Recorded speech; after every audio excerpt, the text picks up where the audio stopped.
The realization of oneness should dissolve division and deepen compassion, shouldn't it? Well, some people worry that it might excuse harm and silence resistance and avoid difficult truths. Because if non-duality is stepping back and observing suffering and thinking, oh well, it's just all part of the one, then something has gone very wrong, and it could be dangerous for all of us. In a previous video, I talked about how we can find unity in this increasingly polarized world that we find ourselves in, how we can see how opposites arise together, and that there's a deeper pattern that runs beneath all of them. After that video, I received a couple of thoughtful, challenging comments. One person suggested that there have been times in history that show that sometimes we have to take a stand.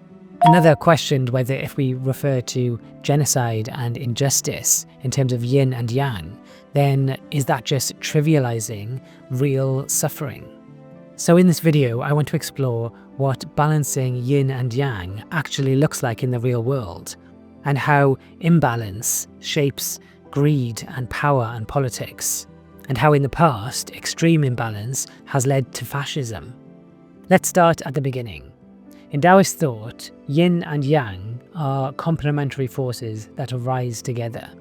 Yin is soft and nurturing and receptive, and yang is structured and forceful and assertive. Neither is good or bad. Life requires both. Life is both. But importantly, yin and yang are not ultimate reality. They are the first appearance of duality that comes out of something deeper. The non-dual unity, the Tao, the One. In other words, polarity is how unity expresses itself in the living world.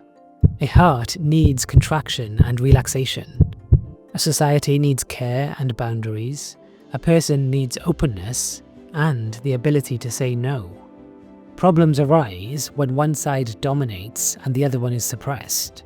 Taoism says that we shouldn't go against the grain of reality. We shouldn't try to force life into rigid shapes. When one pole overwhelms the other, friction builds, instability grows, and suffering follows. The Buddha taught that suffering arises from striving, from forcing, from resisting what is already happening, from the inner demand that reality be different from what it is.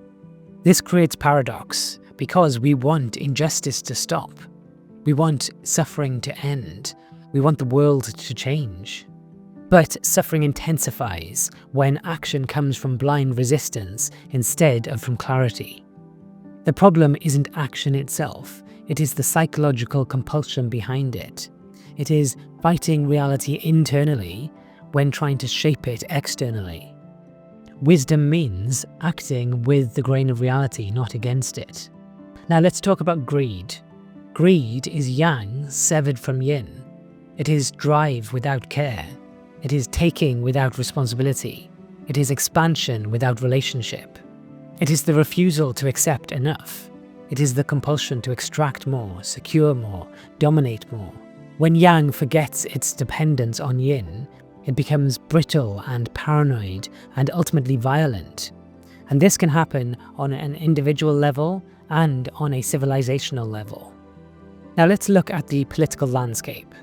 On the extreme right wing, we tend to see excessive yang. We see rigidity, authoritarianism, hierarchy, fear of change. And at its worst, this becomes fascism, order without any compassion. On the left-wing extreme, we see excessive yin, loss of structure, aversion to conflict, moral pressure without grounding, and diffusion of responsibility. At its worst, this becomes chaos, compassion without limits. And both sides accuse the other of being dangerous, because at some level they are. This mirrors what I said in a previous video about mother and father energy. Both arise from love, and both are necessary. The nurturing force protects, and the structuring force prepares. But when either becomes dominant without balance, then care becomes control, and strength becomes abuse. The mother energy is yin, the father energy is yang, and we can see how politics mirrors psychology. History shows us where unchecked imbalance can lead. By the time Nazi Germany had fully emerged, fascism had become pathologically yang. Absolute hierarchy, mythic nationalism, dehumanization, violent suppression. At this stage, yin responses were no longer sufficient. Dialogue and appeasement had failed. Force met force. This is uncomfortable, especially in spiritual conversations. But reality doesn't disappear just because we want gentler conversation. Sometimes extreme yang can't be stopped by yin, and reality has reached a tragic threshold. The Tao Te Ching says, "Weapons are the tools of fear. A decent man will avoid them except in the direst necessity, and, if compelled, will use them only with the utmost restraint." So the horrors of fascism led to the dire consequences of force. And then following World War II, societies instinctively moved back towards yin, with cooperation and diplomacy and institutions. Balance reasserted itself, and now there is the worry that fascism might be re-emerging. So what does this mean now? Well, non-duality doesn't mean pretending that injustice isn't happening. It means acting without hatred. It means setting boundaries without demonizing. Using strength without becoming possessed by it.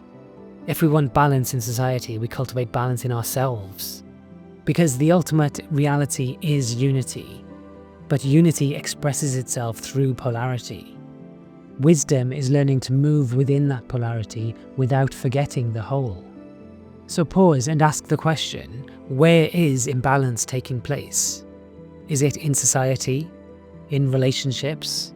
In me? That is where wisdom begins.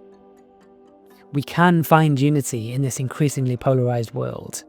To find out more about that idea, watch this video next.